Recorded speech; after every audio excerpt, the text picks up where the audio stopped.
moving? Why are you moving? Huh? Get away! This is Army Boot Camp. Before they join the United States Army, all recruits have to graduate from a 22-week program known as One Station Unit Training, also known as OSUT. It happens here at Fort Benning, a 182,000-acre military installation that straddles the Alabama-Georgia border about 100 miles southwest of Atlanta. Every year, more than 18,000 soldiers graduate before joining the more than 470,000 people actively serving in the Army. 13, 14, 15. Although most of the recruits that we saw during our time there were male, recruits train together in gender-integrated platoons. These young men and women that volunteer to serve, they show up to us as civilians, and then we take them through a transformative process to turn them into soldiers. You just go to the position of attention and you stay in position of attention. On a rain-soaked week in February, we spent 4 days inside the Army's Maneuver Center of Excellence, which trains soldiers to serve in the infantry and armor branches. We saw different companies at various stages of training.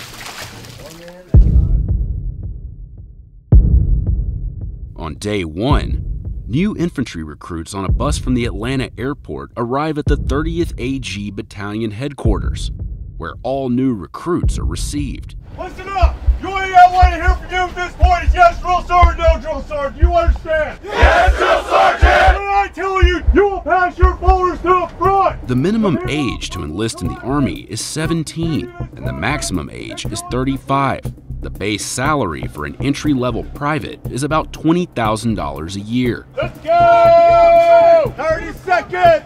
Hurry up, find your bag! Once they're off the bus, the first order of business is establishing the code of conduct. Because I promise you, if you don't pay attention to what I'm about to tell you, you're going to make your Army career very short. You treat everybody with dignity and respect, regardless of race, religion, color, national origin, gender, sexual orientation, and all other protected categories. Yes? Yes, Drill Sergeant! Sexual assault is any unwanted physical contact in a sexual nature. So if you put your hands on another individual and you're not instructed to, or you're not saving their life, and they file a sexual assault, and it comes down that you put your hands on this individual when you weren't supposed to, that is going to be on you.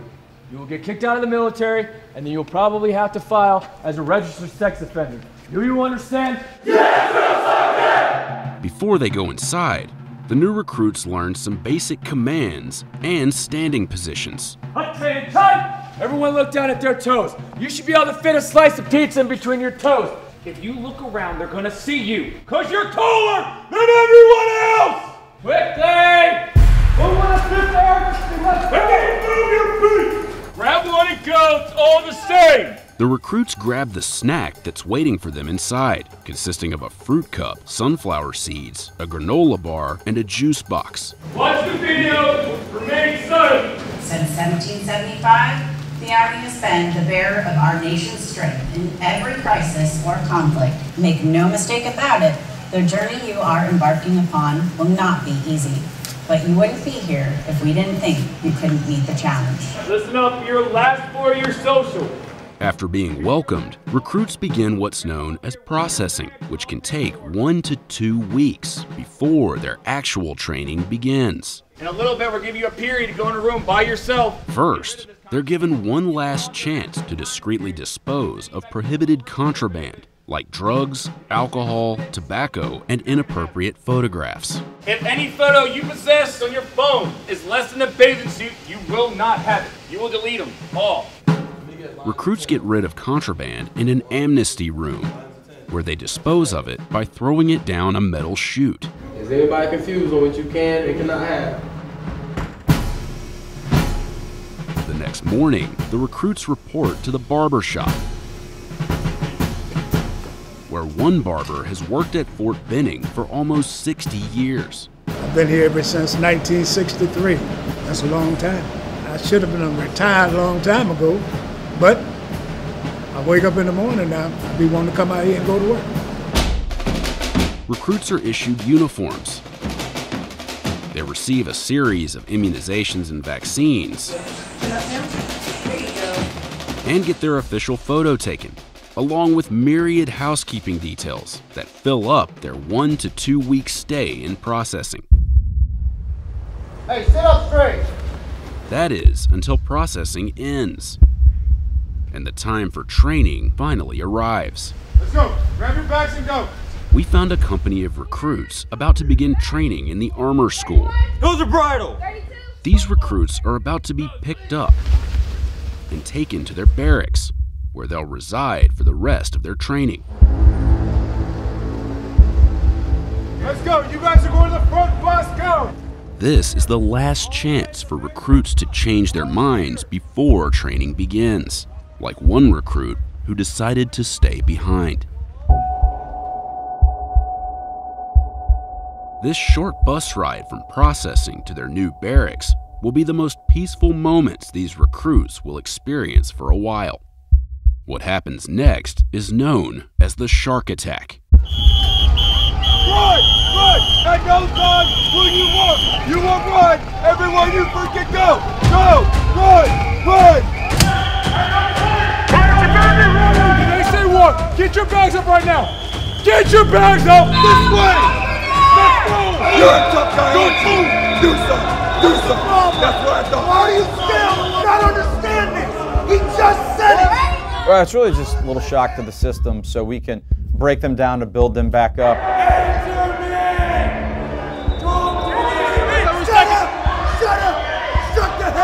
We're breaking a lot of habits from the civilian world, and nothing better than a little shock to the system to establish that that drill sergeant is in charge to let us start our training. Pick up your bag and hold it!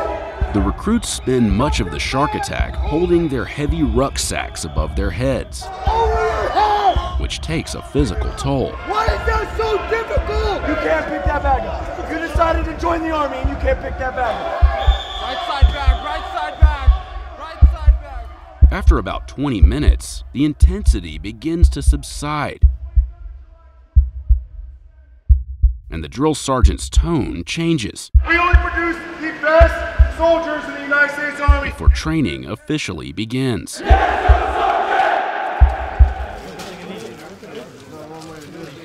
After the shock and awe of the shark attack, things do appear to calm down. Is it a video? It's a movie. Alpha 347. I always wanted to be a star. We found this group of infantry soldiers in week 11 of their training, practicing on the firing range. The mood was much more relaxed, Try to get 8 up on my level. and their conversations with their drill sergeants are conducted at normal volumes, like when this drill sergeant educated the recruits on the meaning of the military expression 8 up. Is a piece of 8 up gum good? You don't want something that's 8 up, right? You want something fresh. You break the seal, it smells like olive oil, right? Okay. That dynamic changes because we want the soldiers to become more critical thinkers. At that point, we are turning into more coaches and mentors. We dial it back a little bit, so we don't want them frightened. We want them to be comfortable and in a state of mind that is receptive to learning and performing at that level.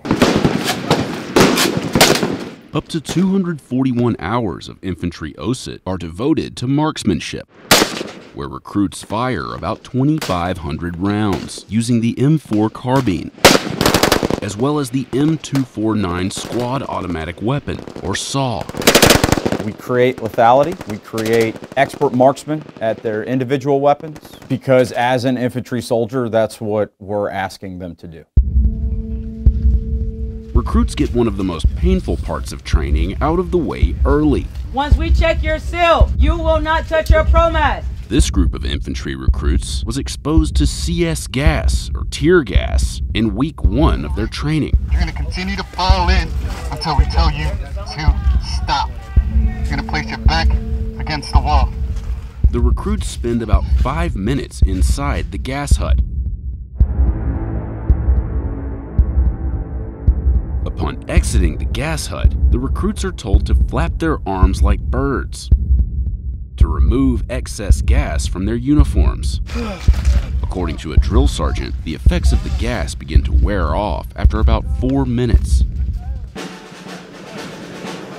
Some training moves indoors, like combatives, where recruits learn hand-to-hand self-defense tactics. We're trying to teach them to achieve a dominant body position. So get out of one negative position and then switch roles so they end up having the upper hand in a fight. During combatives training, recruits warm up with a particularly painful-looking exercise, referred to as the EO. While laying on their backs, they have to engage their core to wiggle across the entire room. They use their momentum, shoulder blades, their core to help them create space, warm up the body. Recruits work up a major appetite during training. But Fort Benning is big, and they're not always within range of the dining facility. When they're training in the field, recruits are issued MREs, which stands for Meal Ready to Eat. Each comes with an entree, like this vegetarian pasta with taco sauce, along with an assortment of items like mixed fruit, an energy bar, and this instant French vanilla cappuccino. Recruits just add water, shake it up, and enjoy. Once they're fortified, recruits return to their training. Recruits spend up to 60 hours in training known as MOUT, which stands for Military Operations in Urban Terrain. Door left, door left. One man calls door left. Infantrymen are expected to fight in different types of terrain and survive and win the fight. Right now, they are getting their first taste of what that's like in an urban environment. Rolling T, all right, coming up. In operations across Afghanistan, Iraq, we are conducting clearance operations, and it's applicable wherever we go. Boom. It's important for the future soldiers' muscle memory because they are working as a team with minimal communication, and they have to understand how that coordination works together. Do it again. After 22 weeks of training, these infantrymen are ready to leave Fort Benning. Friends and family gather to watch their soldiers graduate on Inouye Field. They look like soldiers, they act like soldiers, they're carrying their head high. I'll never leave you alone, comrade! I have trainees that were not alive when 9/11 happened. I think that's pretty powerful, that I still can find American citizens that want to volunteer to serve their country when we continue to ask them to go to combat.